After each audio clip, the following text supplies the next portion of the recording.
menu. Now let's go ahead and build the next. There is again so many ways to do one thing. So for the next, we have that triangle shape, two triangle shapes. So we're going to create two triangle shapes, and then we have that box or that rectangular shape to the right. So let's build the triangle shapes first. You can do that using the star and just change the number of sides.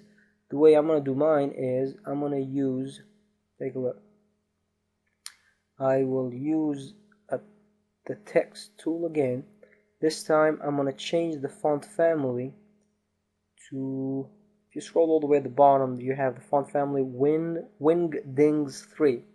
Now this font lets you create different symbols, and the symbol for the triangle pointing to the right is, I think, is letter U. If you type in letter U, it will create that for you.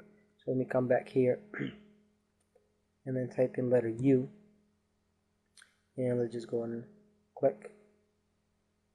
Let's click on the front view so we can see that better. So I'll just go ahead and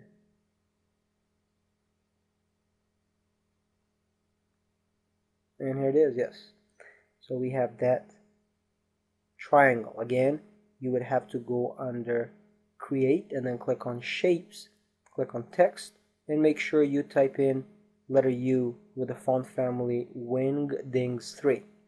Okay, so that creates that triangle pointing to the right. Now I will scale that down. There it is.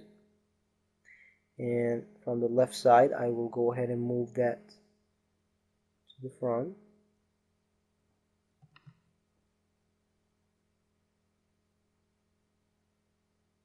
And move menu a little bit.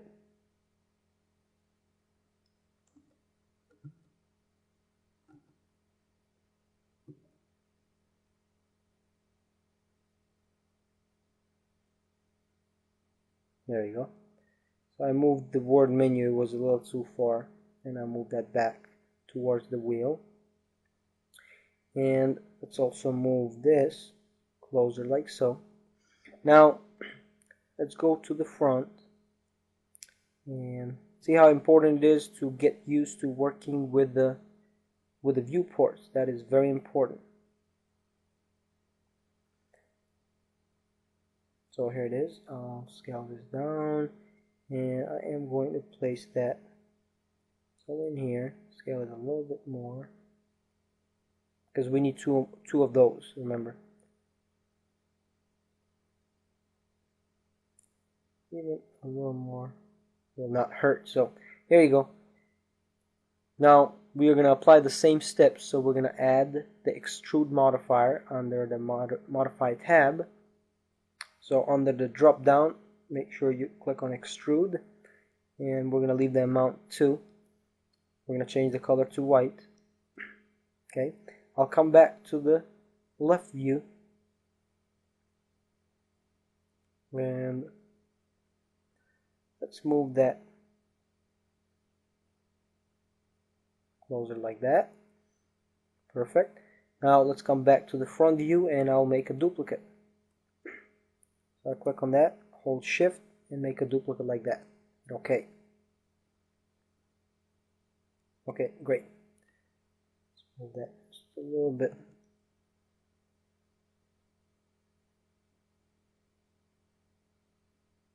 Okay. Now we also need to make that box. So with the box tool, I will go ahead and make something like this. Okay, and I can always zoom in.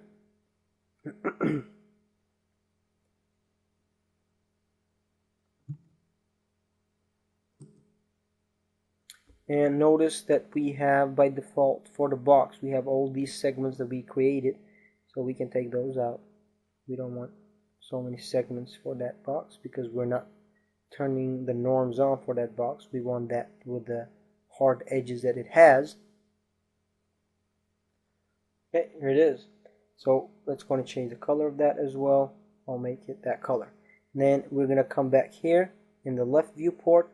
So again, it is very important to see where the box is from a different angle. So in this angle, the box is not what we want. So I will bring that somewhere to the front so we can see that in here on the perspective viewport.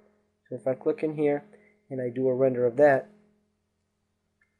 that's what I just created. So let's push the box even further so we don't have that coming up so much.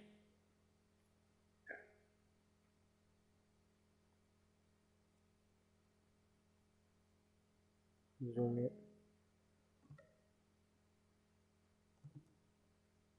Now I'll move the box a little further to the left.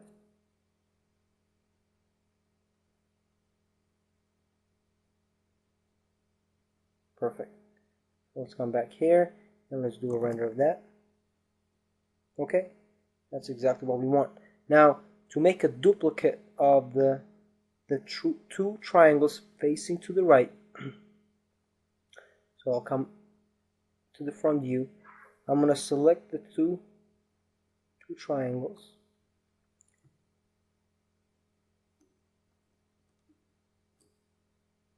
And then I'll also select the box, and I'll hold shift down and move on the x-axis to the left. So I actually forgot to select one of the triangles. So now I'll hold shift down and I'll move to the left and hit OK. Okay, now we need to actually mirror this, or we need to rotate this or transform it so it points to the left. So what we can do, we can use the mirror tool or the mirror modifier in here. So I selected the shape, I went under modifier, and I'm going to click on mirror. So here's that. Same thing for the other one. I'll do mirror. Okay, now the box has to move all the way to the left. So we have something like that. Let's zoom in and let's position them to where we want. So I'll click on the select the move tool. I'll click on those and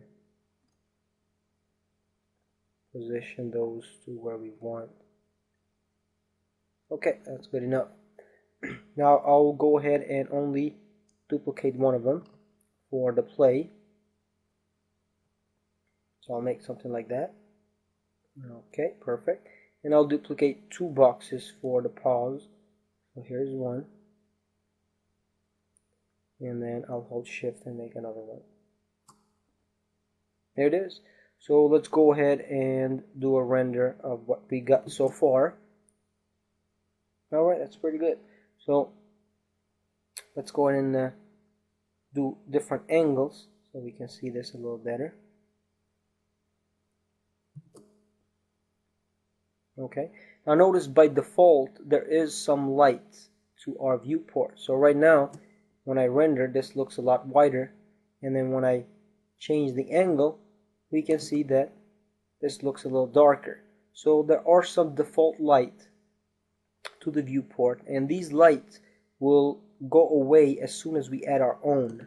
So when we start playing around with lights, we'll go ahead and add our own lights, and then I'll show you how to apply some realistic texture and how to play around with the lights and so on and so forth. So I hope you enjoyed this. We'll keep moving on our next session, and we'll build the earpieces for the iPod.